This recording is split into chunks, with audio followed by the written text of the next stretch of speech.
함께 하나님 말씀 마태복음 7장 7절에서 12절까지의 본 말씀입니다. 7절 말씀 먼저 분독하겠습니다. 구하라 그리하면 너에게 주실 것이요 찾으라 그리하면 찾아낼 것이요 문을 두드리라 그리하면 너에게 열릴 것이니 구하는 이마다 얻을 것이요 찾는 이가 찾을 것이요 두드리는 이에게 열릴 것이니라. 너희 중에 누가 아들이 떡을 달라 하는데 돌을 주며 생선을 달라면 뱀을 줄 사람이 있겠느냐. 너희가 악한 자라도 좋은 것으로 자식에게 줄 줄 알거든 하물며 하늘에 계신 너희 아버지께서 구하는 자에게 좋은 것으로 주시지 않겠느냐. 그러므로 무엇이든지 남에게 대접하고자 하는 대로 너희도 남을 대접하라. 이것이 율법이요 선지자니라. 아멘. 저희는 산상수훈 말씀을 계속 살펴보고 있습니다. 오늘 마태복음 7장 7절 이하 12절까지의 말씀은 특별히 7장을 시작하면서 주님께서 비판하지 말라. 왜냐하면 비판을 받지 아니하거든 비판하지 말라라는 이 비판의 말과 시작과 함께 그 비판과 연결된 말씀의 한 결론으로서 오늘 본문이 주어지고 있습니다. 왜냐하면 12절 말씀을 보면 그러므로 라는 말씀으로 주님께서 결론을 짓고 계시죠. 그러므로 무엇이든지 남에게 대접을 받고자 하는 대로 너희도 남을 대접하라. 이것이 율법이요 선지자니라. 그러므로 왜 그러므로라 그랬습니까? 비판에 관한 말씀을 하시면서 결론은 그러므로 남에게 대접을 받고자 하는 대로 대접을 하라. 비판과 대접하는 것은 완전히 반대가 되는 것이죠. 주님께서는 비판하지 말고 오히려 대접을 하라. 나눠줘라. 관용을 베풀어라. 사랑을 베풀어라. 왜 그렇습니까? 비판을 받지 않으려거든 비판하지 말라 그러셨습니다. 즉 비판하게 되면 비판이 돌아오니까 주님께서 만약에 내가 영광을 받고 싶고 사랑을 받고 싶고 위로를 받고 싶고 격려를 받고 싶다면 내가 위로를 해주고 사랑해주고 격려해주면 그것이 돌아온다. 이제 반대적인 상황에서 주님께서 비판과 관련한 반대 말씀으로 결론을 내리고 있습니다. 그러면서 주님께서 주신 이 말씀의 결론은 율법이요 선지자니라. 이것이 굉장히 중요한 의미를 갖고 있습니다. 왜냐하면 주님께서 율법을 정의를 내셨어요. 율법의 정. 율법이 뭡니까? 율법은 하나님의 계명입니다. 하나님께서 명령하신 거죠. 근데 그 명령하신 계명의 명제, 결론이 뭔가? 남에게 대접을 받고자 하는 대로 대접하라. 받고자 하는 대로 줘라. 뭐 이런 개념의 대접을 받고자 하는 대로 대접하라는 것이 바로 율법이요 선지자니라. 그 주님께서 율법이라는 말씀으로 결론을 내리셨어요. 이것을 신약성경에서 가장 굉장히 중요한 가장 핵심적인 율법의 말씀이다. 그래서 이 말씀을 황금률이라는 말을 쓰기도 합니다. 황금률.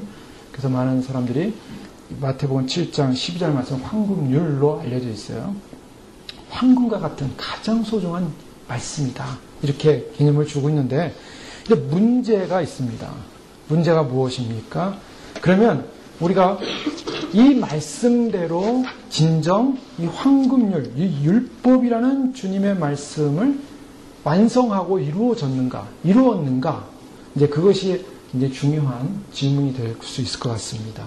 특별히 주님께서 왜 율법이라는 말씀하시는가? 우리가 마태복음 전체를 통해서 특별히 5장 이하의 말씀을 통해서 계속 살펴보는 것은 예수님께서 특별히 율법을 가르쳤던 바리새인과 서기관들을 향해서 주님께서 그들이 잘못 가르친 것에 대해서 수정하면서 말씀하신 것을 우리가 살펴보셨습니다. 그들은 율법학자의 율법을 가르친 사람들이었습니다.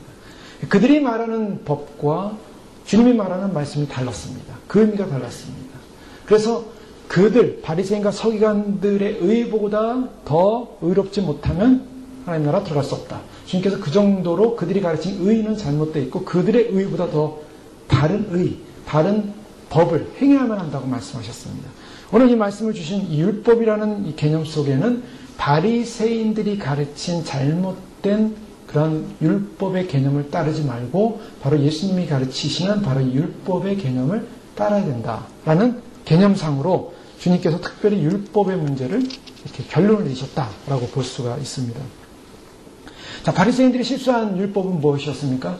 바리새인들이 실수한 율법은 그들은 기계적인 율법을 행하는 것이었습니다. 살인하지 말라. 그래서 살인 안 하면 나는 깨끗하다. 도둑질하지 말라. 도둑질 안 하면은 나는 깨끗하다. 기계적인 것이었습니다. 그러나 주님께서는 계속적으로 그것이 기계적인 의미가 아니라 바로 굉장히 중요한 더 깊은 의미가 담겨졌다 그랬죠. 그 깊은 의미가 뭡니까? 마음이었습니다. 동기였습니다.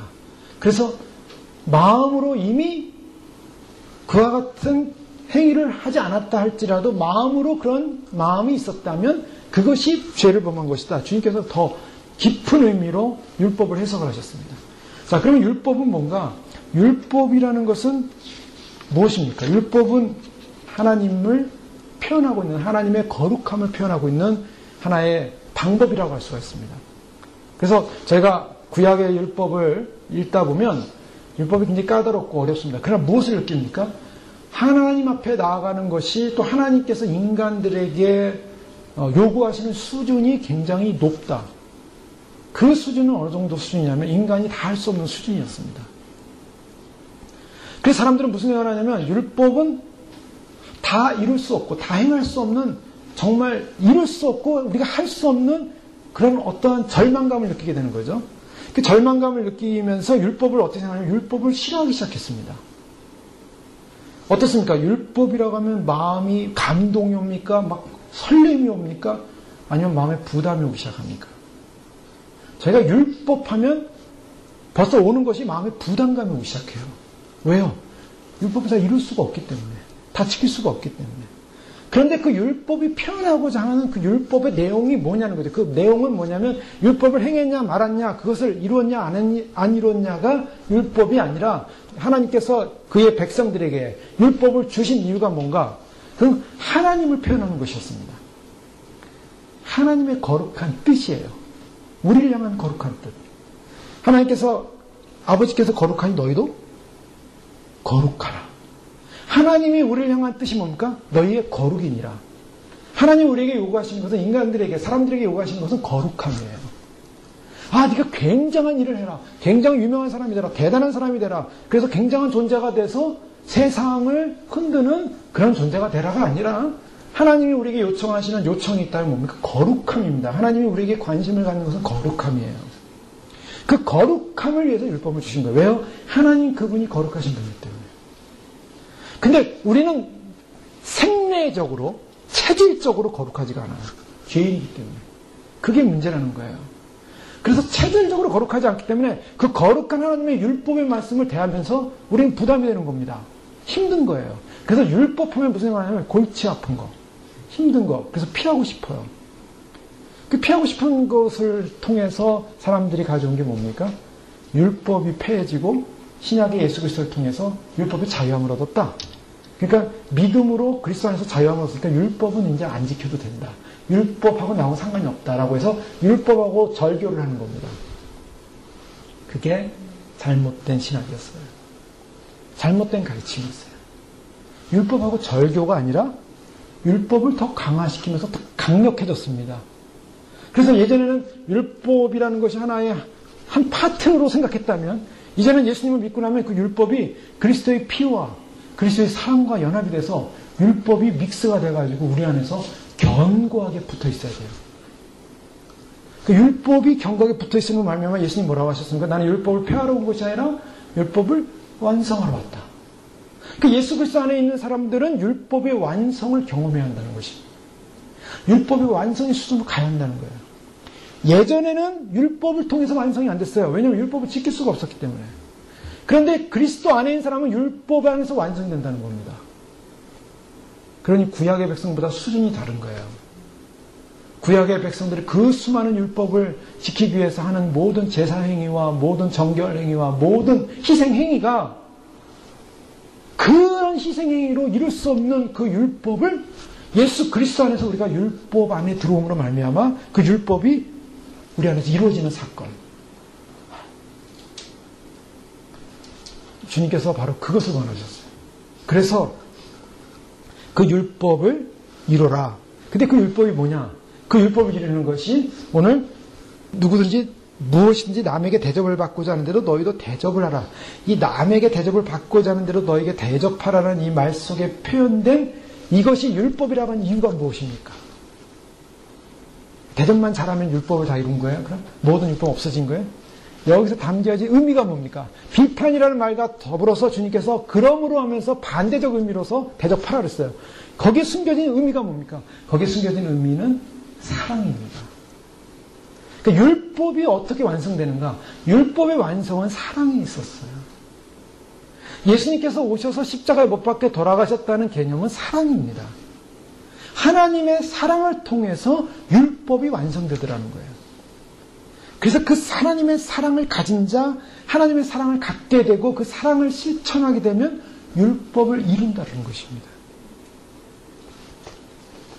마태복음 22장 34절에서 40절까지의 말씀을 오늘 말씀에서도 한 율법사가 예수님을 시험하여서 묻죠.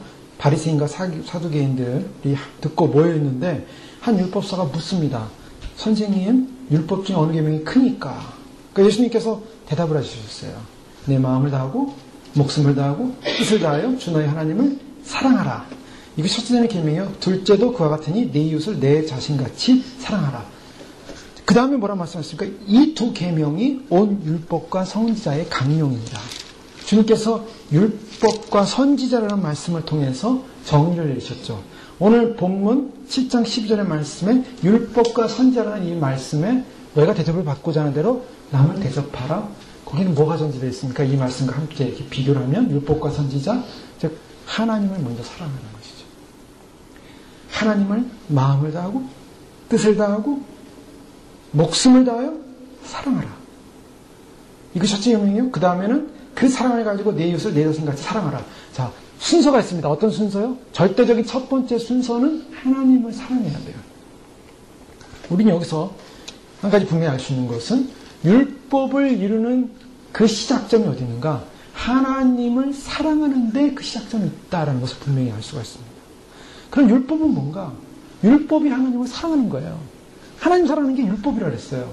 하나님 사랑하는 게 선지자들의 말이라 그랬어요. 그러면 거꾸로 해봅시다. 거꾸로 하면 어떻게 되냐면 하나님을 사랑하는 것이 율법인데 율법은 뭡니까? 율법은 하나님을 사랑하는 것입니다. 아멘? 그러면 율법을 사랑하십니까? 예, 그렇게 이제 들어가죠. 율법은 하나님을 사랑하는 거예요. 하나님 사랑은 율법이라 그랬어요. 그럼 율법이 뭡니까? 하나님을 사랑하는 거예요. 그런데 율법을 보면서 가슴이 설레고 율법에 하나님이 계시구나.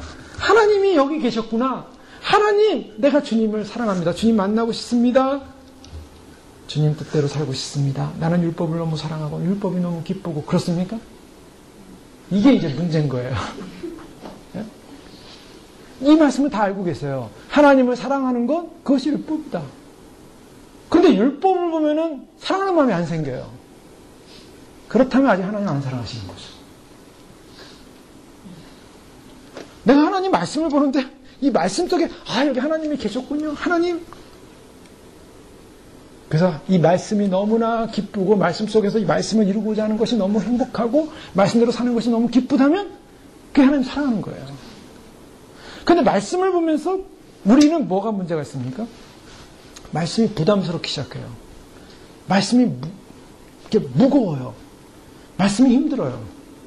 그 말씀을 사랑해지지가 않고 말씀을 좀 피하고 싶어집니다.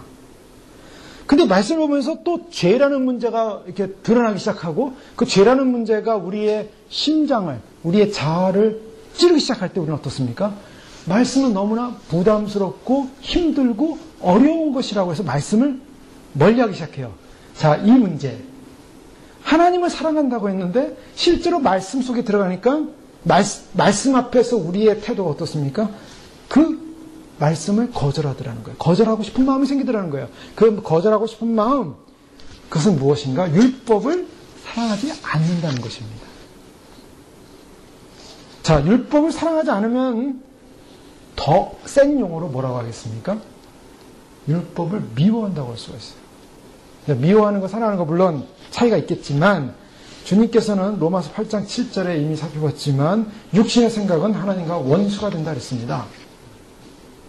즉 우리가 하나님의 말씀의 율법 안에 들어가지 못하면 무슨 생각이 사로잡습니까? 그것은 내 육신의 생각이 사로잡게 돼 있어요. 왜요? 인간은 그렇게 돼 있어요. 인간은 하나님께서 우리를 만드셔가지고 하나님의 거룩한 영으로서 우리를 만드셨는데 그 하나님을 거절하고 하나님을 반항함으로 하나님께 반항함으로 말미암아 하나님께서 주신 그 영을 잃어버리고 우리의 이 타락된 그런 육체와 자아를 갖게 됐습니다.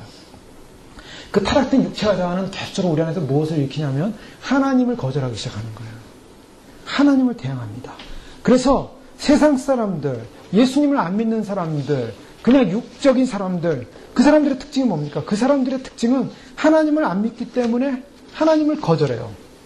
하나님을 거절하고 마음으로 거절하고 그 심령이 거절합니다. 그런데 중요한 것은 오늘날 예수님을 믿음에도 불구하고 내 마음속에 자연인과 같은 세상 사람과 같은 타락된 결과의 한 모습처럼 하나님 말씀에 대해서 우리가 반응하는 것이 점점 부담스럽고 그리고 하나님 말씀을 원치 않으면서 도망가고 싶을 때 그것은 뭘 말합니까? 우리 안에는 그동안 끈질기게 살펴봤던 자아의 문제였어요.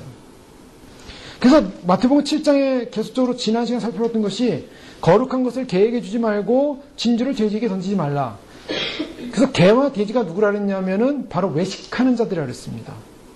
주님께서 율법의 문제를 다룰 때 항상 누구를 염두했냐면 바로 잘못된 율법을 가르치는 외식하는 서기관들, 외식하는 바리새인들이었어요. 그 진정으로 그들은 주님을 사랑하는 것처럼 겉으로 포장하고 율법을 행하고 있었지만 사랑하지 않고 있었어요. 사랑하지 않고 행하는 그런 기계론적인 율법을 행하는 그 행위 자체는 하나님을 거절하는 행위요. 자기 자아가 살아서 하나님을 기만하는 행위였습니다. 그래서 주님이 가장 싫어하는 불의의 사람이 바로 바리새인과 서기관, 외식하는 자라 그랬어요. 그래서 성경 마태복음 5장 이하에 계속적으로 보면은 사람들에게 보이려고 기도하지 말고 사람들에게 의를 행하려고 기도하지 말고 사람들에게 영광을 받으려고 하지 말고 이 마태복음 5장과 6장 전체에 통해서 알려주고 있는 말씀은 뭐냐면 바로 외식하는 부분, 자기를 드러내고 자기를 높이고 자기를 스스로 영화화하는, 자기를 영광스럽게 만드는, 자기를 높이는 그런 자아의 문제에 대해서 주님께서 지적하고 계셨다는 겁니다. 그래서 그런 자아의 문제가 아직도 살아서 우리가 하나님의 말씀을 거절하면서 하나님의 말씀을 사랑하지 않는 존재라면 아직도 우리는 자기중심적이고 자신 외에는 생각할 수 없고 자기의 복지 외에는 생각할 수 없는, 그래서 그 마음속에 아직도 자기 스스로가 자주적인 존재, 자기 스스로가 스스로 존재하고 싶은 존재, 그런 존재를 향하여 주님은 계속 말씀을 통하여 패부를 찌릅니다. 말씀을 통하여 우리를 도전하십니다. 말씀을 통하여 우리를 공격하십니다. 그럼에도 불구하고 우리는 황금률이라는 이 말씀대로 주님을 사랑한다고 고백하지만 그 말씀대로 행하지 못함으로 말미암아 계속적으로 갈등 속에 있게 돼요. 그것이 부서져야 될 자아 문제였습니다. 우리가 자아가 살아있는 이상 우리는 이 황금률을 지킬 수가 없는 거예요. 주님의 말씀을 사랑할 수가 없습니다. 주의 말씀을 갈망할 수가 없습니다. 그 철저하게 자아를 부숴야 주의 말씀을, 주님을 사랑하게 되고 말씀을 사랑하게 되고 말씀을 지키고 행할 수 있게 됩니다. 땅의 모든 문제는 뭡니까? 죄와 자아의 문제예요. 서로 싸우는 문제. 그래서 이 죄와 자아의 문제, 자기의 이익의 문제, 자기의 주권의 문제, 자기의 그런 자기라는 존재를 높이고자 하는 인간의 모든 문제들, 국가와 국가 간, 나라와 기업 간 기업, 요즘 뭐 애플하고 삼성이 하는 무슨 소송 때문에 싸운다 그러고, 그 왜 그렇습니까? 서로 간에 자기를 위한 싸움이에요. 자기를 위한 싸움. 인생들의 모습은 다 자기를 위한 싸움입니다. 그런데 이러한 하나님의 말씀 앞에서 정말 하나님의 말씀을, 율법을 지키면서 살아갈 수 있는 하나님을 사랑하는 존재가 되기 위해서는 어떻게 해야 됩니까? 처음부터 다시 해야 돼요. 그 처음부터 다시 하는 게 뭡니까? 하나님을 사랑하는 겁니다. 하나님을 사랑하는 것부터 시작해야 돼요. 하나님을 사랑할 때 다시 율법의 문제로 돌아와서 그 율법을 지키고자 하는 그런 마음이 생긴다는 것입니다. 마태복음 5장 43절 이하에 보면 주님께서 우리에게 요청하시는 수준의 말씀을 살펴봤습니다. 5장 43절 이하에 보면 또 내 이웃을 사랑하고 내 원수를 미워하라 했다는 것을 너희가 들었으나 나는 너희에게 이르노니 너희 원수를 사랑하며 너희를 박해하는 자를 위하여 기도하라. 이같이 한즉 하늘에 계신 너희 아버지의 아들이 되리니 이는 하나님이 그 해를 악인과 선인에게 비추시며 비를 의로운 자와 불의한 자에게 내려주심이라. 너희가 너희를 사랑하는 자를 사랑하면 무슨 상이 있으리요? 세리도 이같지 아니하느냐? 또 너희가 너희 형제에게만 무난하면 남보다 더하는 것이 무엇이냐? 이방인도 이같이 아니하느냐? 그러므로 하늘에 계신 너희 아버지의 온전하신가 같이 너희도 온전하라. 산상수훈의 결론은 뭐고 산상수훈의 수준이 어디 있던가? 산상수훈의 수준은 온전한 겁니다. 하나님께서 온전하신 것처럼 너희도 온전하라. 이게 수준이에요. 이 기준입니다. 하나님께서 온전하니까 너희도 온전하라는데 이 온전하라는 이 온전의 위치가 뭔가? 바로 그것은 율법입니다. 율법을 완성하는 거예요. 그 율법의 완성이 오늘 7장 12절에 보여주는 바로 무엇인지 남에게 대접을 받고자 하는 대로 너희도 남을 대접하라. 즉 하나님을 사랑하고 원수를 향하여 용서하고 원수를 사랑할 수 있는 마음. 자, 원수를 사랑할 수 있는 마음이 어떻게 생길까요? 여러 성경에서 비유를 알려주겠습니다. 그것은 이미 1만 달란트 탕감받은 사람이 100데나리온 자기한테 빚진 사람 용서하지 않음으로 말하면 생긴 문제가 있지 않았습니까? 바로 주님께서 뭘 말씀하고 있냐면 우리가 하나님의 사랑을 실천할 수 있고 하나님처럼 정말 율법을 이룰 수 있는 방법이 뭔가? 하나님의 사랑을 하나님을 마음을 다하고 뜻을 다하고 정성을 다하고 목숨을 다하고 힘을 다하고 모든 것을 다하여 하나님을 사랑하는 그것 바로 사랑. 근데 하나님을 사랑하는 그 사랑이 어디서부터 실천되는, 어디서부터 이루어지는가, 어디서부터 발견되어지는가? 사랑이 어떻게 발견되니까? 아, 하나님 나를 사랑해. 하나님 나를 위해서 모든 걸 할 수 있어. 하나님 나를 위해서 희생하셨어. 뭐 그런 막연한 사랑이 아니라 철저하게 자기가 누군가, 어떤 존재인가를 발견할 때 하나님의 사랑을 깨닫게 되는 것이죠. 그래서 자기가 누군가를 발견하는 게 뭔가? 자기가 누군가. 여기서부터 시작입니다. 인간의 실존을 발견할 때 하나님의 사랑을 깨닫게 되는 거예요. 근데 인간의 실존을 발견하지 못하면 하나님의 사랑을 깨닫을 수가 없습니다. 그 깨달을 수 없기 때문에 그 깨닫는 사랑을 가지고 그 사랑을 실천할 수가 없는 거죠. 인간이 하나님 앞에서 어떤 존재인가? 하나님은 어떤 분이신가? 하나님은 성결하십니다. 전능하십니다. 창조하신 분입니다. 하나님은 찬양받기 합당하시고 하나님 보시기에 세계 만방은 메뚜기처럼 작은 것이고 이 온 우주의 천체에 먼지 하나 같은 것이 바로 인간이고 아무것도 자랑할 것도 영광도 드러낼 것도 없는 우리 인간이라는 것이 아무것도 아니에요. 하나님 앞에 어떤 권리도 행사할 수 없는 아주 비참하고 더럽고 추한 존재, 부정한 존재. 죄로 말미암아 화로다 나요 망하게 되었다. 이사야가 바로 하나님을 보는 순간 이사야 6장 5절에 화로다 나요 망하게 되었다. 나는 망하는 존재다. 나는 아무것도 아니다. 바로 거기서부터 우리 자신을 깨닫기 시작할 때 우리가 하나님이 얼마나 우리를 사랑하셔서 우리에게 찾아오셨는가 그를 깨달을 수가 있게 되죠. 그를 깨달을 수 있게 되는데 그러한 깨달음을 통해서 우리는 사람들을 어떻게 바라보게 됩니까? 그 깨달음을 통해서 나는 주님으로부터 그런 사랑을 받은 존재요. 아무 형편도 아무런 가치도 없는 존재가 그런 사랑으로 말미암아 주님의 사랑을 경험했으니 저 사람도 그런 주님의 사랑이 필요한 사람이군요. 저 사람도 그런 주님의 은혜가 필요한 사람이군요. 라고 고백할 수밖에 없는 그래서 그렇게 이해할 수밖에 없는 그런 존재가 되는 것 바로 그것이 주님 앞에서 우리가 주님 앞에 얼마나 사랑을 받은 존재인가 다시 확인할 수 있는 첫 번째 모습입니다.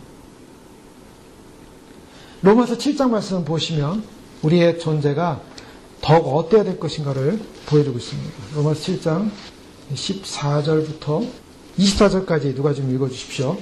로마서 7장 14절에서 24절까지 말씀입니다. 이 말씀의 결론 오늘 24절까지만 보면 사도 바울이 로마서를 쓰면서 어떤 탄식을 하고 있습니까? 오라 나는 공고한 사람이로다. 이 사망의 몸에서 누가 나를 건져내랴. 여기서부터 하나님의 사랑을 발견하기 시작하는 거죠. 내 모습이 어떤 모습인가? 내 모습이 바로 나는 이런 사람입니다. 이렇게 불쌍한 사람입니다. 나는 곤고한 사람입니다. 나는 너무나 불쌍한 사람입니다. 사망의 몸에 지금 있습니다. 죽은 몸입니다. 사망의 몸에 있다는 거예요. 여기서 누가 나를 건져내랴? 자, 이 탄식, 이게 인생의 탄식입니다. 인간의 탄식이에요. 근데 이 말씀 속에서 우리가 발견할 수 있는 게 뭡니까? 지금 말씀 속에서 발견할 수 있는 것은 율법이라는 것은 혐오해야 될 혐오의 대상입니까? 아니면 율법이라는 그 자체가 어떤 가치성을 갖고 있습니까? 신령하다 그랬습니다.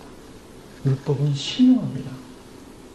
그리고 율법은 16절에 선한 것을 시인하니 선하다 그랬습니다.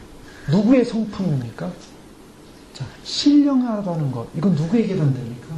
하나님에게 해당됩니다.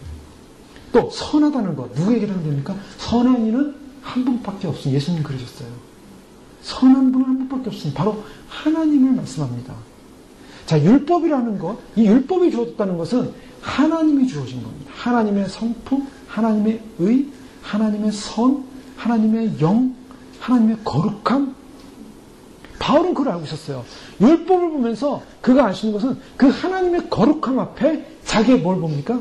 죄를 보는 거예요, 죄. 율법은 거룩한 거예요. 율법은 신령한 거예요. 그 율법이야말로, 율법을 사랑하는 것이야말로 하나님을 사랑하는 것이에요. 근데 그 하나님을 사랑할 수 없는, 율법을 사랑할 수 없는 자기 안에 죄를 보는 거예요. 율법을 사랑할 수 없는 자기 안에 자아를 보는 거예요. 율법을 사랑할 수 없는 자기 안에 죄성을 보는 거예요. 그 죄성을 보면서 그 죄성이 나를 사로잡아 오기 때문에 그 거룩하고 신령하고 그 선한 율법을 행할 수 있는 능력이 없는 거예요.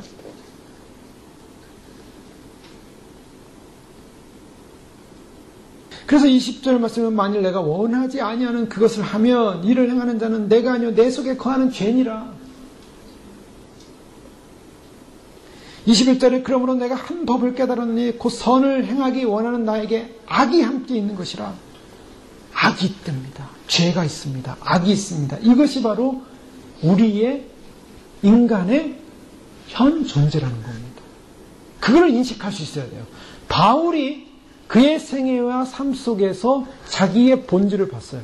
자기의 본질은 다른 게 아니라 악이더라는 거예요. 자기의 본질은 다른 게 아니라 죄라는 겁니다. 근데 자기 안에 그 죄와 악을 보면서 그 거룩한 율법, 선한 율법, 그 신령한 율법대로 살고자 하는데 그렇게 안 되는 자기를 바라보면서 절망감에 빠진 거예요. 하나님 앞에 선 인간, 율법 앞에 선 인간은 아무것도 아닌 거예요. 죄인일 뿐이에요. 나는 죄인이 아닌데요? 나는 자유한데요? 하나님의 율법의 말씀 앞에 우리가 섰을 때 우리는 거기서 느끼는 것이 절망감입니다. 아, 하나님의 그 거룩한 앞에 나는 어떻게 도달할 수 있을까? 아까 말씀 읽었던 산상수훈에서 주님이 원하시는 것처럼 자, 원수를 사랑하고 아버지가 바로 모든 사람, 선이든 악이든 다 사랑을 베푸는 것처럼 너희도 사랑하라. 아버지가 온전하신 것처럼 너희도 온전하라. 온전하십니까? 이게 절망이에요, 우리한테는. 온전하냐고요. 아버지의 그 사랑 그대로 사랑하고 있냐고요.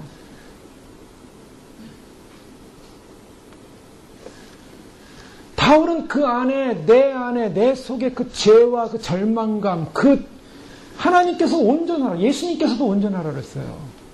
어떻게 하실 겁니까? 아, 율법만 피하고 예수님만 믿어주면 난 온전할 줄 알았어요. 이제는 죄와 사망이 나를 해할 수 없고, 죄와 사망에서 어떻게 했다고요? 이제 사람들이 제일 좋아하죠. 로마서 8장 보면 그러므로 이제 그리스도 예수 안에 있는 자에게 결코 정죄함이 없나니 죄와 사망에 보여서 너를 해방했어. 해방됐다. 해방됐기 때문에 나는 이제 온전해졌다. 온전해졌습니까? 온전해졌는데 왜 주님께서 산상순에서 온전하지 않으니 아직 율법을 이루지 않았으니 이것이 율법이니까 이렇게 율법을 이루고 온전하지 않았으니 이렇게 온전해라. 왜 그러셨어요? 왜?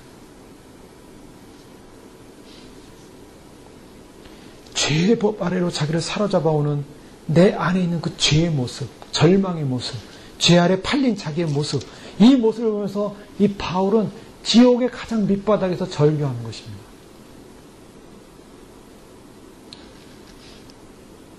죄, 악밖에 없는 인생의 모습. 그래서 주님께서 오늘 다시 마태복음 7장으로 넘어오셔서요. 주님이 오늘 7장을 주시면서 왜 비판하지 말라라는 말씀을 하시고 개와 돼지에 관한 바리새인들에 관한 그런 외식하는 자에 대한 말씀을 언급하시다가 왜 갑자기 7절에 구하라. 그래야면 너에게 주실 것이요. 찾으라. 그래야면 찾아낼 것이요. 문을 두드리라. 그래야면 너에게 열릴 것이요. 왜 이 말씀 하시냐는 거예요. 사람들이 이 말씀은 여기만 딱 잘라가지고 좋아하십니다. 다 알아요. 그래서 이 말씀을 딱 잘라가지고 뭐에 사용합니까? 내 것을 받아내기 위한 들이대는 말씀으로 하나님 앞에 구하라 주신다고 하지 않았습니까? 내놓으십시오입니다. 그렇죠? 그래서 주님이 주신다고 하지 않았습니까? 그러니까 뭐든지 다 들이대요, 이 말씀을 가지고.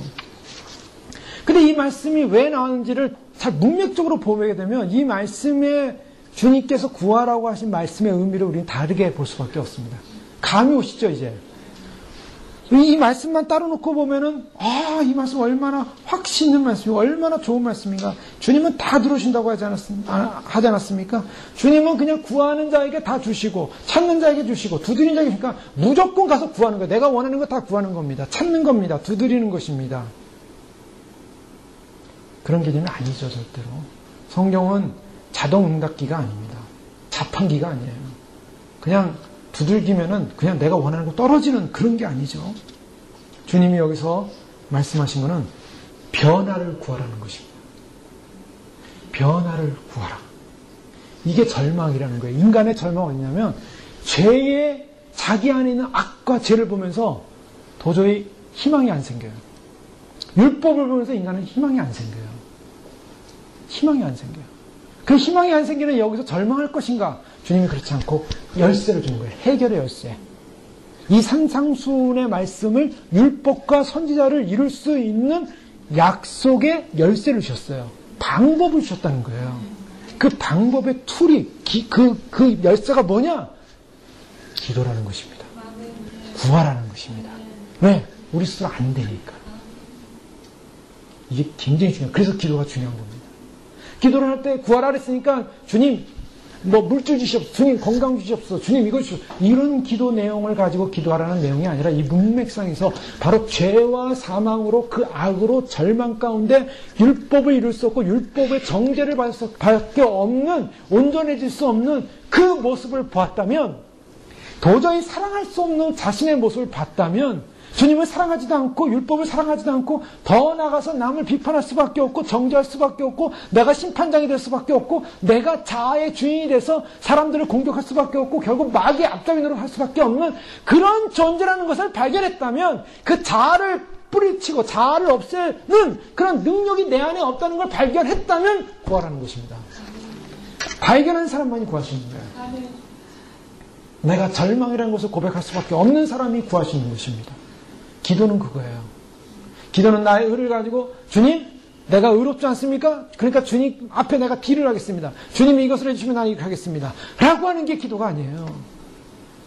기도는 주 앞에 가서 주님 나는 절망입니다. 나는 아무것도 할 수 없습니다. 하나님의 거룩하심, 그 거룩하심 앞에 내가 들어갈 수 없습니다. 제 모습을 보니까 거룩하심 앞에 나는 죄인일 뿐이요. 하나님의 사랑, 그 사랑을 받았음에도 불구하고 그 사랑의 그 깊이와 넓이를 내가 느낌에도 불구하고 내 안에 사랑이 없음을 발견합니다. 절망입니다. 하고 어떻게 하라고요? 저에게 그 주님의 사랑을 주시옵소서. 저에게 그 주님의 은총을 부어주시옵소서. 구하라, 찾으라, 두지라. 다 같은 말입니다. 강화시킨 거예요. 구하는 것을 강화시켰을 뿐이에요. 그래서 주님 앞에 구하라는 거예요. 무엇을요? 그의 나라와 의를 구하라. 주님이 구하라 그랬어요. 뭘 구하라고요? 산상수훈에서 구하라는 메시지가 뭐예요? 구하라는 메시지가 돈 달라, 물질 달라, 세상 것 달라가 아니라 그의 나라와 의를 구하라 그랬어요. 근데 그 나라와 의를 구하기 전에 뭐 하라 그랬습니까? 염려하지 마라. 왜 염려하지 말까? 하나님 아버지가 함께하고 있다.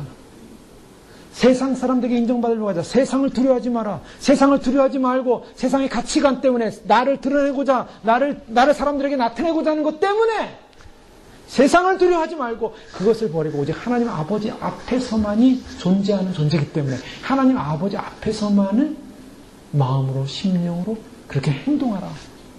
그러면 주님이 못한다고요? 그러면 주님이 먹이시고 입히시고 채우신다. 두려워 말라. 그러니 먼저 그 나라와 그 의를 구하라. 하나님의 영광을 구하라.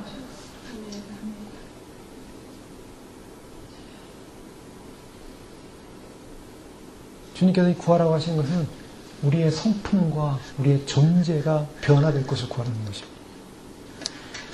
기독교 신앙의 가장 결정적인 실수와 잘못은 여기 있었어요.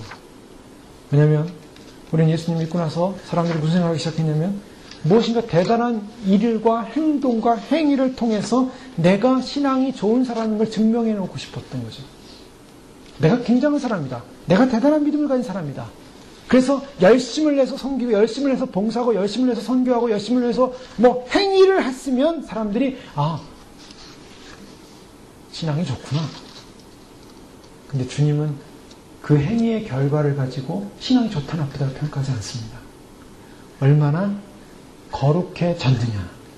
주님의 마음을 담고자, 주님의 그 의를 담고자, 주님의 그 정결을 담고자 주님 앞에 머물렀느냐. 그걸 보시는 거예요. 사람들이 막 이리 다니고 저리 다니고 막 그래서 열심히 뛰어다녔는데 문제는 뭐냐면은 어느 날 집에 가서 가만히 있으면은 허전한 거예요. 그 사람들이 어떻게 합니까? 사람들이 사람 있는 데 가서 사람을 만나야 되고 무엇인가 하고 바쁘면은 내가 신앙이 좋아진 것 같아요. 안 바쁘면 나라는 존재가 그렇게 초라하게 느껴져요. 하나님과의 교제도 없어요. 만남도 없어요. 호흡도 없어요. 기도도 없어요. 사랑의 대화도 없어요. 사람 만나서 막 어울려 다니다 보면 뭔가 충만해진 것 같아요. 사람이 싹 빠져나가면 아닌 것 같아요. 여러분 어떻습니까? 아직도 그런 걸 경험하고 있다면요. 심각한 단계예요, 지금. 주님의 충만이 내 안에, 주님과의 교제가 내 안에, 주님과의 만남이 내 안에 빛으로, 기쁨으로, 감동으로 차와 있어야 돼요.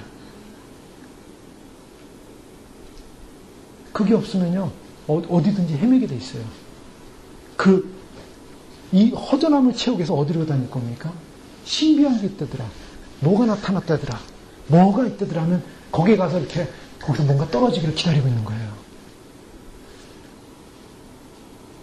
주님께서 원하시는 건 뭡니까? 주님을 닮는 거예요. 주님 닮는 게 뭡니까? 주님과의 깊은 만남은 어디 있냐면 그런 허상이 있는 것이 아니라 십자가에 있습니다. 그래서 마태복음 16장 24절에 보면 이 예수께서 제자들에게 이르실 때 아무든지 나를 따라오거든 자기를 부인하고 자기 십자가를 지고 나를 쫓을 것입니다. 자, 주님과 함께하는 것, 주님과 함께하는 삶이 뭔가? 그것은 바로 십자가라는 주님께서 맡기신 십자가의 자리, 그것이 나의 자리가 돼야 되고 그 십자가를 지고 가는 자리가 돼야 됩니다. 그 십자가를 지고 가는 자리에 주님께서 어떻게 하십니까? 먼저 가신 주님이, 십자가를 지고 먼저 가신 주님이 함께하는 거예요.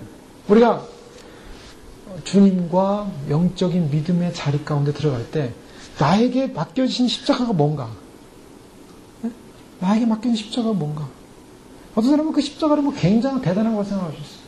나에게 맡겨진 십자가는 내가 중보하는 것, 내가 기도하는 것, 내가 작은 것, 내가 할 수 있는 것, 그런 것들을 하나하나 믿음으로 말씀 안에 진리 안에 주님과의 교제 가운데 들어감으로 말미암아 하나하나 행하는 거예요. 짊어지는 겁니다. 그래서 주님 안에서 우리가 변화되어지고 주님과 함께 그 뜻을 깨닫고 십자가 안에서 주님의 사랑과 가치와 희생과 섬김을 깨닫고 거기서 에베소 5장 말씀해 보면 너희가 전에는 어둠이더니 5장 8절에 보면 이제는 주 안에서 빛이라 빛의 자녀들처럼 행하라. 빛의 열매는 뭡니까? 착함과 의로움과 진실함이 있다. 뭘 말하고 있습니까? 착해져야 된다는 거예요. 그리고 무슨 일을 대단히 많이 해서 하나님께 내가 굉장한 존재지 않습니까? 제가 신부되지 않았습니까? 주님. 그게 아니에요. 주님이 보시는 존재 가치는 착했느냐? 착해졌느냐? 자, 이 착함이라는 말은 뭡니까? 착함이라는 것은 나쁘지 않다는 거죠. 그냥 그 성품이 변화된 거야. 의롭다는 것은 바르다라고 볼 수 있어요. 바르다. 말씀 앞에 바르게 살려고 하는 거. 진실한 뭡니까? 정직함입니다. 다 뭡니까? 내 안에 죄성, 악성, 내 안에 나를 더럽게 하고 나의 영적인 부분을 무너뜨리는 그런 모든 어두운 부분의 성품이 변화되는 거죠. 본성이 착해지고 의로워지고 선해지고 왜 그런 거냐면 에베소 4장 30절 말씀 보겠습니다. 4장 25절부터 32절까지 이 말씀들을 보면 주님께서 말씀하신 말씀과 사도 바울이 지금 교회를 향하여 권면하는 말씀, 물론 주님께서 영감 가운데 계시하셔서 말씀하신 것인데 이 말씀들의 내용들이 다 공통된 특징을 가지고 있습니다. 거짓을 버리라. 진실하라는 거예요. 그러니까 우리 안에서 바뀌어야 될 성품이 뭔가, 주님이 원하시는 게 뭔가, 이 말씀대로입니다. 우리는 이 말씀을 어떻게 돼요? 사랑해야 돼요. 그것이 주님을 사랑하는, 그게 율법이에요. 거짓을 버리라. 그 다음에 뭐라고요?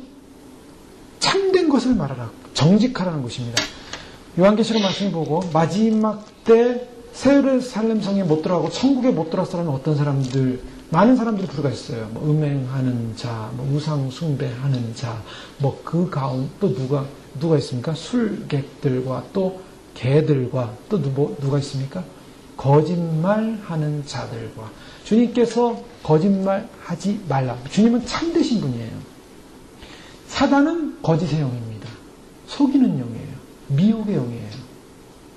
그러니까 거짓이라는 것은 어디에 속했으면 악입니다.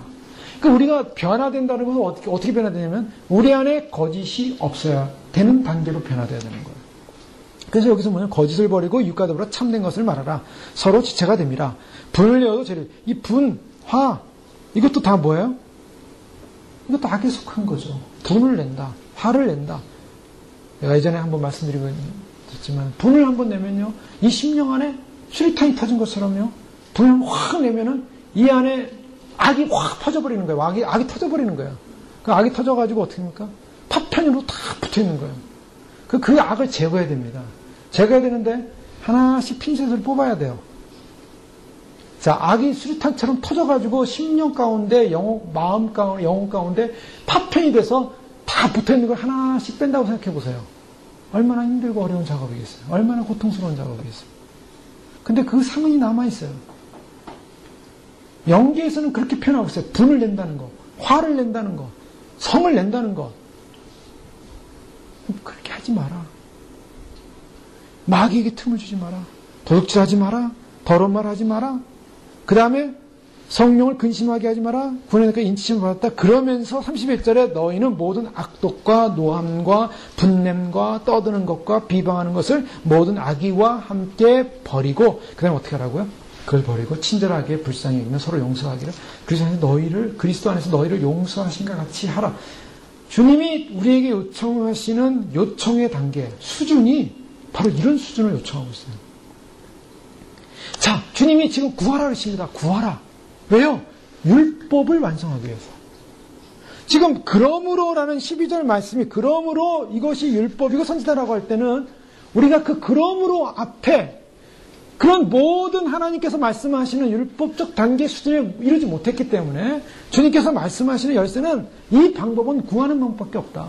구하라, 찾으라, 두드리라. 주님 앞에 이 구하고 찾고 두드리는 것을 계속 해야 된다고 말씀하고 있습니다. 계속 해야 되는데 어떻게 해야 됩니까? 이런 간구를 어떻게 해야 됩니까? 끈질기게 해야 된다는 거예요. 누가복음 18장 보십시오. 이와 관련해서 누가복음 18장에서 주님께서 과부에 관한 비유를 주셨습니다. 누가 1절부터 8절까지 읽어주십시오. 여기서 주님께서 한 과부의 기도하고 납실지 말아야 될 것을 말씀하시면서 한 불의한 재판관 앞에 와서 간절하게 그 원한을 풀어달라고 기도하는 간청하는 그 과부의 예를 들었습니다. 그래서 밤낮 부르짖는 택하신 아들의 원한을 풀어주지 않겠느냐? 그들에게 오래 참으시겠느냐? 내가 너에게 이르노니 속히 그 원한을 풀어주시리라. 그러나 인자가 올 때 세상에서 믿음을 보겠느냐? 주님께서 어떤 믿음을 요청하십니까? 구하는 믿음, 끝까지 간청하는 믿음, 이것을 받아내고자 하는 믿음. 저희가 주님 오실 때까지 인자가 올 때에 세상에서 믿음을, 인자가 올 때 무엇을 행하고 있어야 됩니까? 인자가 올 때 간청하고 있어야 돼요. 구하고 있어야 돼요. 무엇을 구하라고 하십니까? 오늘 선생님 말씀에서는 구하라, 주실 것이요. 찾으라, 찾을 것이요. 무엇을요? 변화되어야 될 것. 하나님께서 내가 변화될 것. 내 자아가 죽고 내 안에 있는 나의 바리새적 요소와 나의 서기관적 요소와 나의 의, 나의 자랑, 주님의 율법을 사랑하지 못함, 주님을 사랑하지 못함, 나의 죄성. 바울은요, 자기를 봤어요. 자기 안에 죄의 법이 사로잡아 오는다. 나의 죄의 법이 사로잡아 오는 절망적 인생. 오라, 나는 공고한 사람이로다. 이 사망의 몸에서 누가 나를 건져내랴. 이 절망적 상황에서 절망하고 있으라고 하는 것이라 구하라. 주님이 말씀하셨어요. 누가복음 11장 5절에서 13절까지 말씀입니다. 자, 여기서 제가 이 말씀을 보는 결론에 도달하고 있어요. 제가 왜 이 말씀을 이렇게 지금 기도 부분으로 오고 있는가? 결론의 부분. 그것은 누가복음 11장에서는 마태복음 7장에서 말씀하지 않은 열쇠가 나옵니다. 그 열쇠가 뭡니까? 열심히 구하면 구하는 자에게 성령을 주시지 않게. 마태복음 7장에 뭐라고 말씀하십니까? 11절에 너희가 악한 자라도 좋은 것으로 자식이 줄 줄 알거든 하물며 하늘에 계신 너희 아버지께서 구하는 자에게 좋은 것으로 주시지 않겠느냐. 주님께서 마태복음에서는 좋은 것이라고 했는데요. 누가복음에서는 그 좋은 것을 지적했어요. 좋은 것이 뭡니까? 성령을 주시지 않겠느냐. 지금 구하는 자에게 주시는 최고 좋은 겁니다. 그러면 왜 성령을 주시겠냐는 거예요. 자, 주님, 저에게 돈을 주세요. 이 말씀만 보여잡고 구하라 그럼 주니까 주님 돈을 주시옵소서 했는데 성령 주신다니까 기쁘십니까? 안 기쁘십니까? 내가 원하는 답이 안 나와요. 성령 받으면 돈이 하고 무슨 상관이 있을까? 그러면서 이거는 뭔가 왜 성령을 주신다고 했을까? 왜 성령을 주신다고 하십니까? 성령 외에는 변화가 안 된다는 거예요. 성령 외에는 죄인된 우리가 변화가 안 된다는 거예요. 다시 로마서 돌아가십시오. 로마서 7장 25절에서 8장 4절까지 읽어주십시오. 여기 분명히 말씀하고 있습니다. 바울이 나는 정말 사망의 몸에서 내 안에 악으로 인해서 내 안에 주님 앞에 선을 행하고자 하지만 그 거룩하신 신령한 율법 앞에서 주님을 사랑하고 싶은데 주님께 접근할 수 없고 주의 말씀을 행할 수 없고 주의 사랑을 이행할 수가 없어요. 그 율법의 말씀을 주의 사랑으로 이행할 수 없는 능력이 없는 죄인이었어요. 능력이 없는 죄를 위해서 고통하고 있어요. 그 악으로 고통하고 있어요. 예수 그리스도로 말하면 하나님께 감사할 이유가 생겼는데 내 자신이 마음으로는 하나님의 법을 육신으로는 죄의 법을 섬기노라 하면서 그러므로 이제 그리스도 예수 안에 있는 자에게 결코 정죄함이 없느니 뭐라고요? 이는 그리스도 예수 안에는 생명의 성령의 법이 죄와 사망의 법에서 너를 해방하였습니다. 오라 나는 공고한 사람이로다. 나를 이 사망의 몸에서 누가 해방하랴? 그가 누가 해방하십니까? 성령 하나님이 해방하신다는 거예요. 그래서 율법이 육신으로 말미암아 연약하게 할 수 없는 그것, 율법이 육신으로 말미암아 할 수 없는, 육신이 연약하게 할 수 없는 그것, 육신이 할 수 없었어요.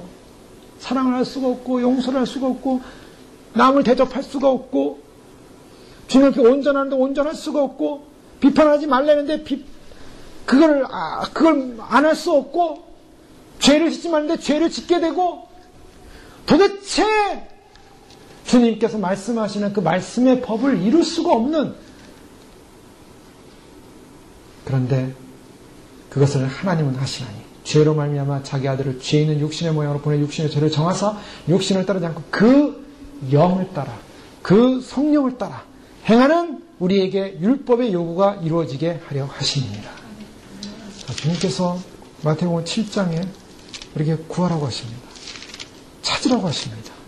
두드리라고 하십니다. 무엇을요? 우리가 율법을 행할 수 있는 존재가 되도록 간구하라는 것입니다.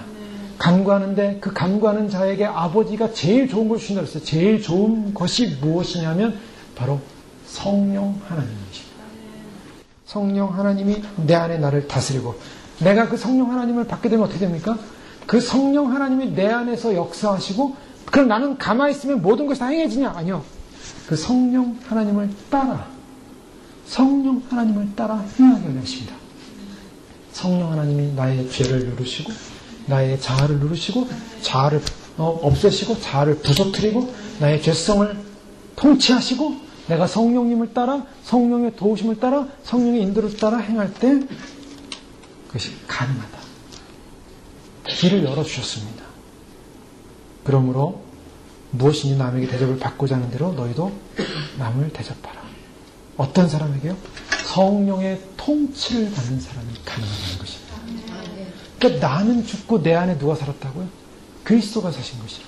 성령님의 통치, 내 자아를 통제할 수 있는, 내 안에 있는 죄성을 통제할 수 있는, 나의 그런 절망적인 상황에서 나를 해방시킬 수 있는 유일한 분은 성령님이십니다. 그럼 오늘날 이 시대에 우리에게도 마찬가지입니다.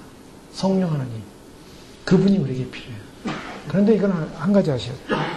우리가 성령 하나님은 내 안에 계십니다. 나 성령 받았어. 근데 왜 안 될까? 자, 그게 항상 질문일 수가 있어요. 성령 하나님이 계신데 왜 성령이 내 안에 계시지 않을까? 자, 주님 뭐라고 말씀하십니까? 성령을 구하라 그랬어요.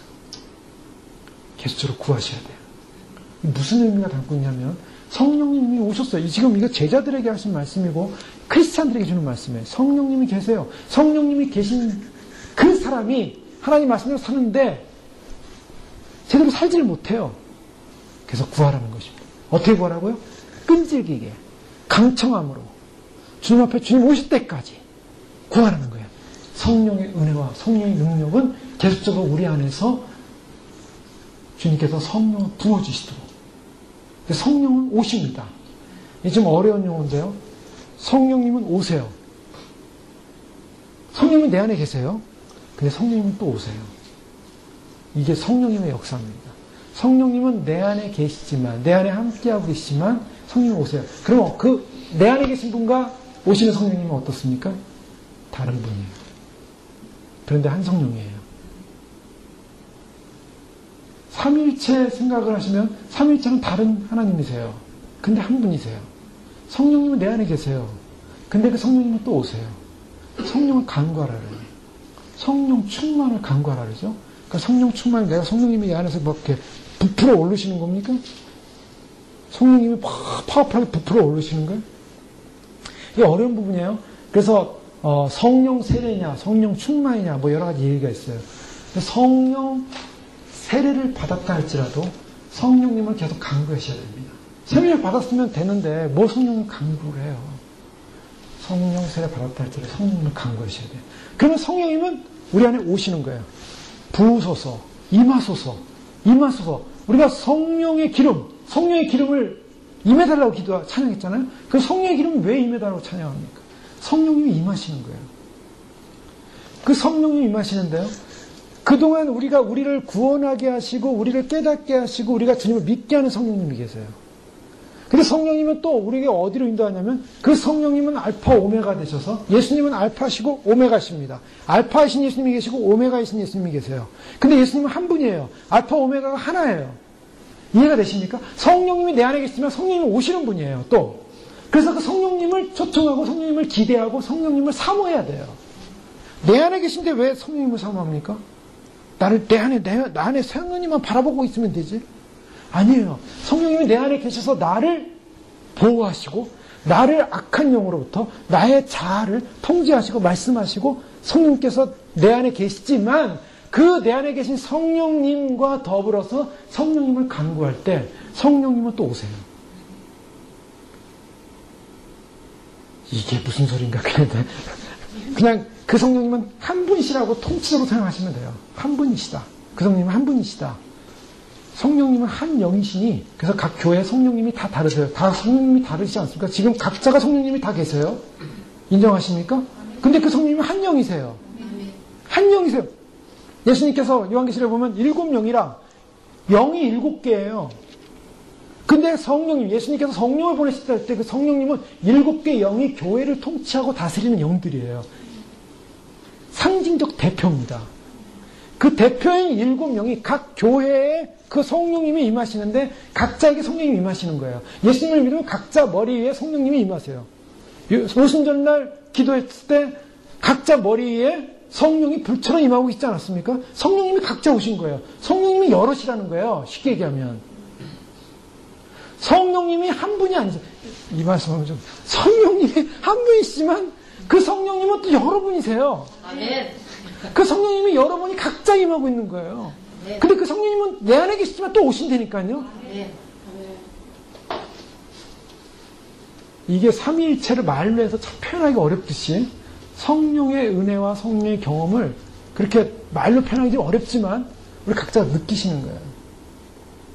성령님이 특별히 임하게 되면 은사가 임할 수도 있어요. 눈 영안이 열릴 수도 있고 방언이 나올 수도 있고 성령님이 임할 때 성령의 은사가 따라와요. 성령의 역사가 따라와요. 신령한 은혜가 따라와요. 믿음이 따라와요. 확신이 따라와요. 그동안 믿음도 없고 확신도 없었는데 성령님이 임하고 나니까 임하는 걸 경험하고 나니까 확신이 오고 믿음이 오고 신앙이 자라더라는 거예요. 내가 그동안은 사랑을 못 베풀었는데 주님 앞에 간절히 기도하다가 성령님이 임하니까 사랑을 베풀 수 있는 능력을 갖추더라는 거예요. 사람이 변화됐어요. 바뀌었어요. 예전에는 거친 사람이 부드러워졌어요. 예전에는 육적인 사람이 영적인 사람으로 자꾸 변해가는 모습을 누구 때문에요? 성령님이 임하시기 때문이에요. 그게 자기 힘이 아니에요. 자기 힘으로 되면은 자기 의로 구원을 받는 거예요. 자기 힘이 아니라 성령님이 임재하고 계시니까 성령님이 오시니까 나를 통제하고 그 성령님이 나를 다스리고 성령님이 나를 말씀하시고 성령님이 나를 지배하시는 거예요. 근데 그 성령님이 내 안에 계시지만은 우리가 또 성령님을 사모해야 돼요. 여기 오세요. 그래서 차영별 교수님 같은 분은 총신데 성령님이 오시는 분이다. 이제 이 성령론을 이렇게 얘기하셨어요. 우리가 오시는 분, 성령님이 내 안에 계시지만 오늘도 오신다. 오신다는 개념을 인정하셔야 돼요. 왜 성령님이 안 오시겠습니까? 성령님이 하나님의 영인데 영으로 오늘 예배 가운데 주님께서 임하시옵소서 기도하잖아요. 그 왜 기도합니까? 성령님이 오시기 때문에 임해달라는 거예요. 성령의 영이 임하는 것입니다. 성령의 불이 임하는 거예요. 성령의 능력이 임하는 것입니다. 그런데 여기서 한 가지 아셔야 되는 것은 성령님은 우리로 하여금 진리를 깨닫게 해주세요. 말씀을 깨닫게 해주세요. 그래서 2000년 전에 우리를 구원하시고 오신 그 성령님이 우리로 하여금 예수님을 믿음으로 때 성령의 임함으로 예수님을 나의 주로 고백함으로 우리가 구원에 이르고 입으로 신하여 구원에 이른다 그랬잖아요. 성령님이 하시는 일이에요. 그런데 그 성령님을 계속 내가 모셔드리고 성령님을 기뻐하고 성령님과 함께 동행해야 돼요. 근데 그 성령님이 내 안에 계심에도 불구하고 내 안에 자아와 내 안에 육과 내 안에 그런 죄성이 자꾸 성령님을 무시하기 시작하면 어떻게 됩니까? 성령님이 내 안에 역사를 하지 않으세요. 성령님이 인격이시기 때문에. 역사하지 않고 자꾸 성령님을 버려놔요. 내가 성령을 받았음에도 불구하고 성령님을 무시하고 성령님을 따르지 않고 음성에 귀를 기르지 않고 내 육적으로 살기 시작합니다. 육적 그리스도인이에요. 그렇게 살다가는 나중에 구원을 못 받을 수가 있어요. 이게 참 어려운 부분인데요. 그래서 예수님 믿고 교회 다녔다 할지라도 성령님을 무시한 죄 뭡니까? 내 안에 수없이 나는 성령 해방죄. 내 안에 성령님을 계속 무시하는 삶. 성령을 받고 교회를 다녔던 사람이 결국 한번 비침을 맛봤는데 그 비침을 맛본 사람이 그 비침을 맛보고서 타락해서 성령을 무시하고 자기 자아의 의지대로 살기 시작하면 그걸 못 받는 거예요. 그럼 무슨 말씀인가? 성령이 한 번 임했어도 주님 오실 때까지 믿음을 보겠네. 주님 오실 때까지 성령의 인을 계속적으로 확인받아야 돼요. 끝까지 붙잡아야 돼요. 그 성령님은 오늘도 그래서 오셔야 되고 주님 오시는 날까지 성령님을 의존해야 됩니다. 그 성령님이 오셔서 우리를 데려가시는 날, 그날이 최종적인 구원의 성령의 인의 완성이에요. 그 성령님이 마지막 성령의 인을 치시고 구원의 인을 치시고 휴거의 인을 치셔서 우리를 데려가시는 그 성령님, 그 성령님이 나를 마지막까지 인정하시고 성령님의 통치하에 성령님의 성품하에 성령님을 따라서 살았던 의로운 백성. 그래서 양은 목자를 따라가잖아요. 양은 목자의 음성을 듣는다 그랬잖아요. 그 하나님의 성령을 따라서 가는, 성령을 따라가는 인생이야만이 주님 오실 때 주님과 함께 성령님과 함께 들림을 받게 되는 것이 성령님이 우리를 데려가시는 거예요. 지금 주님 말씀하시는 것은 예수님 믿고 주님을 따르는 백성들, 그 백성들에게 뭐라? 구하라고요. 찾으라고요. 두드리라고요. 무엇을 주겠다고요? 성령을 주시자고요. 성령 안 받았습니까? 받은 사람들이에요. 성령을 주시겠다. 성령을 받으시고 그런데 한 번 이례적 단회적 성령 받음으로 끝났습니까? 그럼 얼마나 좋아요. 편해요. 근데 그렇지 않아요. 어떻게 하라고요? 계속 간청하듯이, 계속 간구하듯이 주님 앞에 무엇을 간구해야 됩니까? 성령 받기를 간구할 뿐만 아니라 그 성령님을 통해서 내가 변화되도록. 성령님을 주셨기 때문에 성령을 통해서 이제는 어떻게 됩니까? 변화될 수 있는 거예요. 바뀔 수 있는 거예요. 그래서 그 율법을 이룰 수 있는 겁니다. 그래서 성령이 오셔야 율법이 완성이 되는 거예요. 성령이 오셔요.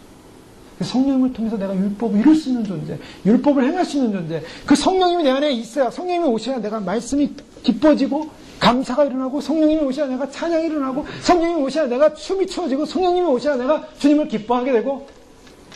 근데 그 성령님은 옛날에 왔던 성령님이 아니라 그 성령님이 우리 안에 내주하고 계세요. 근데 계속적으로 성령님이 오신다고요. 오시는 성령님, 새 성령님, 거룩하신 성령님, 진리의 성령님, 의의 성령님, 생명의 성령님, 성령님을 부르세요. 성령님을 그냥 성령님 오셨어만 아니라 성령, 내가 요구하는 성령, 하나님 내 안에 진정한 사랑이 필요합니다. 사랑의 성령님, 성령의 열매를 맺히라 그러잖아요. 그런 성령님이 오셔서 나를 통제하고 다스리고 통치할 때 그 성령님을 알면 열매가 맺혀지기 시작하는 거예요. 사랑의 성령님을 간구하고 사랑의 성령님을 의존하고 성령님을 따라갈 때 사랑의 열매가 맺히고, 희락, 화평, 오래 참음, 자비, 양성, 충성, 온유, 절제의 성령의 열매를 맺혀야 됩니다. 언제까지요? 주님 오실 때까지. 기도하겠습니다. 이 시간 기도할 때 진정한 율법과 선지자를 주님께서 알려주시면서 우리 안에 우리의 능력으로, 우리의 힘으로 결국 이룰 수 없는 우리의 한계를 보게 하셨고, 참으로 그 한계 앞에서 참으로 울부일 수밖에 없고, 그 한계의 존재의 그 연약함 앞에서, 우리의 죄 앞에서, 우리의 악 앞에서 성령의 도우심이 하는 것은 이룰 수 없는 길이기에 주님께서 구하라, 찾으라, 두드리라. 그러면 성령을 주지 않겠느냐. 성령님을 통하여 결국 그러므로 남에게 대접을 받고자 하는 대로 대접하라. 이것이 율법이요 선지 아니라 그 성령님을 통하여서 주님의 율법의 완성을 이룰 수 있는 거룩한 존재로, 거룩한 모습으로, 거룩한 단장으로 변화될 수 있도록 축복하여 주시옵소서. 성령님 내 안에 계시지만 그러나 다시 오시는 성령님, 또 오시는 성령님, 참 오시는 성령님을 기뻐하면서 그 성령님의 능력으로 말미암아, 성령의 기름 부으심으로 말미암아 저 날마다 성령의 인도하심을 받아 순종함으로 성령의 열매를 맺혀갈 수 있도록 축복하여 주시옵소서. 주님, 율법을 사랑하지 못했습니다. 말씀을 사랑하지 못했습니다. 하나님 말씀대로 살고자 하는 그런 순종함이 없었습니다. 거부하고 거부하고 변화되기를 원치 않았고 바뀌기를 원치 않았고 온갖 고집과 육성과 재성을 가지고 우리의 고집 속에, 우리의 자아 속에 하나님을 거부한 채 살았던 모든 죄를 회개합니다. 이 시간 주님, 성령님 기다리고 사모하오니 아버지 하나님 참으로 구원의 구속의 은혜의 열매를 부어주시고 두드리라, 찾으라, 구하라 하셨사오니 아버지 하나님 구하고 찾사오니 성령님 임재하시고 통치하시고 하나님의 거룩한 의의 율법의 완성을 이룰 수 있는 믿음으로 축복하여 주셔서 주여 한번 기도하겠습니다. 주여, 주여, 주여. 아버지 하나님 감사합니다. 주님 우리를 부르셔서 아버지 하나님 참으로 이룰 수 없는 우리의 삶, 우리의 모습, 아버지 하나님 참으로 주 앞에서 회개할 수밖에 없습니다. 아버지 하나님 참으로 주 앞에서 말씀과 진리 가운데 아버지 성령의 도시나이며 말씀과 진리의 놀라운 눈망을 놀라운 은혜로 주 앞에 설 수밖에 없는 존재인 것을 고백합니다. 아버지 하나님 우리 안에 죄를 봅니다. 이 안에 우리 안에 한계를 봅니다. 우리 안에 절망을 봅니다. 아버지 하나님 주 앞에서 우리는 아무것도 아닌 존재라는 것을 확인합니다. 성령의 가난한 마음으로 절망적인 속에서 우리를 해방하시자, 우리를 회복하시자, 우리를 아버지 하나님 그 죄와 사망과 그 자아의 죽음에 아버지 하나님이여 그 아버지 하나님이여 주님 이것을 이루실 완성시키실 주님의 놀라운 은혜를 사모합니다. 아버지 하나님 참으로 죄들한 성령 가운데 말씀의 진리 가운데 하나님 놀라운 진리 가운데 하나님 거룩한 영광을 이루어주시고 생명의 영광을 이루어주시고 진리의 영광을 이루어주시고 하나님 축복하여 주시옵소서. 우리 아버지 그리스도의 말씀에 놀라운 진리 가운데 임재하시고 성령의 거룩한 놀라운 능력 가운데 우리를 인도하시며 진리의 영광 가운데 우리를 인도하셨어요. 하나님 사모로 저 앞에 온전히 끊어지는 귀한 믿음으로 서시도록 도와주셨어요. 주의 말씀을 들으셔서 진리의 영으로 선교하셨어, 복음의 영으로 선교하셨어, 생명의 영으로 선교하셨어, 고의 영으로 서시도록 도와주셨어. 오늘 예루살렘을 하늘에서 살았으면 아버지 하나님 장한 사랑하는 주님이었습니다. 그 계명을 이루기 위하여, 그 말씀을 이루기 위하여, 그 율법을 이루기 위하여 아버지 하나님 참으로 주님의 도우심이 필요한 것을 고백합니다. 아버지의 도우심이 필요한 것을 고백합니다. 주의 도우심이 필요한 것을 고백합니다. 아버지 하나님 참으로 이룰 수 없습니다. 아버지 하나님 참으로 사랑할 수 없습니다. 아버지 하나님 참으로 우리의 봅니다. 우리의 절망을 봅니다. 아버지 하나님 주의 말씀 앞에, 아버지의 도우심 앞에 성령을 간구하오니 아버지 하나님 참으로 부르짖는 간청하는 과부처럼 아버지 하나님 불의한 재판관에게 간청하는 간구처럼 아버지 하나님 참으로 주님 아버지 하나님이여 참으로 벗됨을 위해서는 알지만 그의 간청함으로 말미암아 참으로 주시겠다고 주님께 응답하신 말씀처럼 아버지 하나님 기도하게 성령이 임하시고 성령의 능력으로 임하시고 아버지 하나님 거룩한 성공으로 변화되게 하시고 거룩한 진리으로 변화되게 하시고 거룩한 하나님의 성령이 하나님의 말씀 하나님의 진리와 생명으로 말미암아 우리를 거룩하며 정결하게 하며 성결하게 하며 의롭게 하며 회복시키시며 주의 말씀을 이루시 하나님의 마음의 은혜와 생명의 영으로 구원시키는 놀라운 생명 역사로 임자여 주시옵소서.